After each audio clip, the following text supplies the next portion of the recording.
निष्पक्ष में आपका स्वागत है। मैं अजय शर्मा। तो क्या रूस वाकई यूक्रेन में फंस गया है? क्या रूस की स्थिति वही होने वाली है जो उसकी अफगानिस्तान में हुई थी? अगर आप ट्विटर पर, फेसबुक पर जो लगातार अमेरिका समर्थित मीडिया अपनी बातें रख रहा है उसको देखें तो आपको ऐसा ही लगेगा। लेकिन क्या रूस वाकई इतनी छोटी ताकत है कि वो यूक्रेन में इस कदर फंस जाए जैसा कि वो अफगानिस्तान में फंसा था? अफगानिस्तान में क्यों फंसा था? अगर आप थोड़ा हिस्ट्री को रिवर्स में जाकर देखें, बैक में जाकर देखें, तो उसके लिए अमेरिका ने एक बहुत बड़ा प्रयोग किया था जिसकी सजा आज तक ये दुनिया भुगत रही है।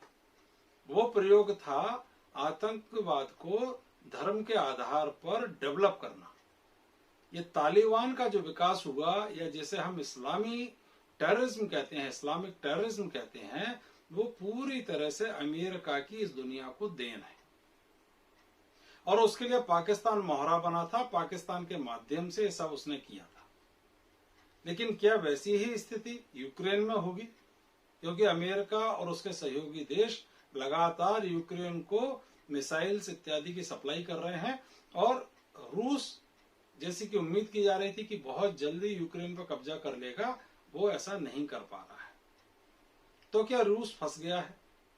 और इस संदर्भ में भारत की क्या स्थिति होगी? क्या रूस इतना अधिक सामरिक रूप से उलझ जाएगा कि भारत को जो हथियार आपूर्ति रूस से होती थी उसमें बाधा खड़ी हो जाएगी? तो उस स्थिति में अमेरिका भारत के साथ किस तरह से रिस्पॉन्ड करेगा? क्योंकि भारत ने स्पष्ट कर दिया कि भाई हम रूस पर निर्भर हैं हथियारों के लिए। करीब 50 to 60% रशिया से आते हैं, और अगर रशिया ही उन हथियारों को देने की स्थिति में ना रहे तब भारत के सामने क्या स्थिति खड़ी होगी? तो ये एक चिंतनीय सिनेरियो सामने नजर आता है।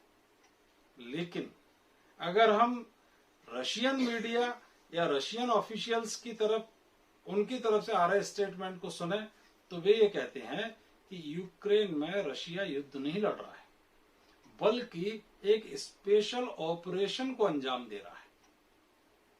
तो युद्ध और स्पेशल ऑपरेशन में बहुत अंतर होता है। स्पेशल ऑपरेशन में भी कुछ नुकसान तो होगा, कुछ खर्चा तो होगा रशिया का, लेकिन युद्ध जैसा नुकसान जो कोलेट्रल डैमेज होता है उस बड़े लेवल पर रशिया को नहीं होगा। और रशिया का फोकस यूक्रेन की सेना को तबाह करना है, और वो उसी पर लगातार अपना अटैक जारी रखे हुए है। लेकिन अगर सैंक्शंस के द्वारा किसी तरह से रशिया की ऐसी स्थिति बनती है कि भारत को वो हथियारों की सप्लाई नहीं कर पाता है, तब भारत क्या करेगा? अमेरिका के डिप्टी एनएसए ने बहुत ही कटु तरीके से भारत में आकर कह दिया था कि जब चीन भारत पर हमला करेगा तो रशिया बचाने नहीं आएगा। अमेरिका से इस तरह की तल्खी की उम्मीद भारत में किसी को नहीं थी। भारत ने भी इसका उतना ही तल्ख जवाब दिया। लेकिन अमेरिका की सोच क्या है, अमेरिका किस दूरी तक जा सकता है, ये स्टेटमेंट उसको सीधे सीधे दर्शाता है। अमेरिका ने कभी भी आतंकवाद के खिलाफ भारत का समर्थन नहीं किया। अमेरिका जो भारत का दोस्त बना वो उसकी मजबूरी थी, क्योंकि चीन ने पाकिस्तान में काफी दखल बढ़ा दी है, और चीन जो अमेरिका का 100% मोहरा था वो 50-50 हो गया है आज की डेट में। और साउथ चाइना सी में, इंडो पैसिफिक ओशन में जो चीन का दबदबा है, जिसे अमेरिका खत्म करना चाहता है, कम करना चाहता है, उसके लिए उसे भारत की बहुत अधिक जरूरत है। इसीलिए उसने क्वाड नाम से एक ऑर्गेनाइजेशन बनाई जिसमें भारत है, अमेरिका है, ऑस्ट्रेलिया है, जापान है। अदरवाइज अमेरिका डेमोक्रेसीज का कभी भी बहुत अच्छा मित्र नहीं रहा है। अमेरिका के लिए अमेरिका फर्स्ट ही उसकी पॉलिसी रही है। जिस तरीके से दुनिया के भिन्न भिन्न देशों का वो शोषण कर सके, उस तरह की ही नीतियां वो लेकर आता है। और वहां अपनी पपेट सरकार, फिर वो सैन्य सरकार हो तो उसके लिए सबसे ज्यादा सुविधाजनक होती है, जैसे कि पाकिस्तान में। तो भारत का अमेरिका कभी भी दोस्त, जिसे दोस्त कहें, नहीं रहा है। रशिया जो सोवियत यूनियन थी, उसके साथ भारत के जो संबंध थे उनको आज हम दोस्ती के रूप में कह सकते हैं, लेकिन वर्तमान के जो रूस के साथ जो संबंध हैं, जो विघटन के बाद जो रशिया शेष रह गया है, वे भी दोस्ती नहीं कहे जा सकते। वे भी पूरी तरह से लेन देन पर ही निर्भर है। तो जब सब चीजें लेन देन पर ही निर्भर हैं, तो भारत को चिंतित होने की आवश्यकता नहीं है।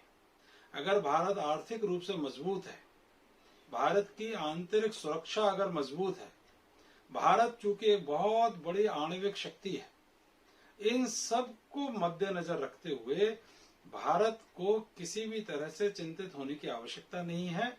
और भारत का जो पूरा फोकस अब शिफ्ट हो गया है, वो हो गया है अपने यहाँ ही डिफेंस इक्विपमेंट्स को तैयार करना। इसमें समय लगेगा, इसमें 10 साल लग जाएंगे, 15 साल लग जाएंगे, इससे ज्यादा नहीं लगेंगे। और भारत खुद बहुत बड़ा एक सामरिक हथियारों का उत्पादक देश होगा, और उत्पादक ही नहीं, बहुत बड़ा निर्यातक भी होगा। तो भारत को अपना विजन अब बिल्कुल दूसरे ढंग से आगे लेकर आना होगा। अमेरिका, रशिया, इनका ये कॉन्फ्लिक्ट अब जो स्टार्ट हुआ है, ये 2030 तक पहुंचते पहुंचते बहुत बढ़ेगा, क्योंकि रशिया भी दबने वाला नहीं है।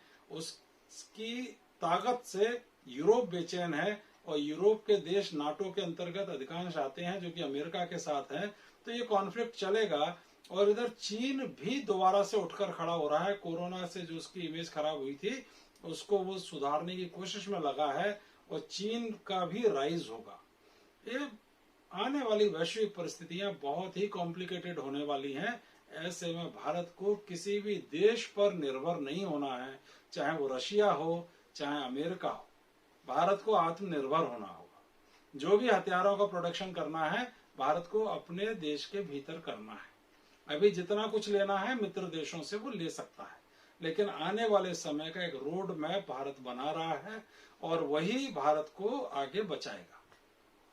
अगर तृतीय विश्व युद्ध की स्थितियां बनती हैं, जैसी कि संभावना व्यक्त की जा रही है कि 2030 आते आते तृतीय विश्व युद्ध की स्थितियां बनेंगी, तो उस समय तक भारत को इस तरह से योजना बनाकर चलना होगा कि डिफेंस सप्लाईज पर उसकी बाह्य निर्भरता पूर्णतः खत्म हो जाए।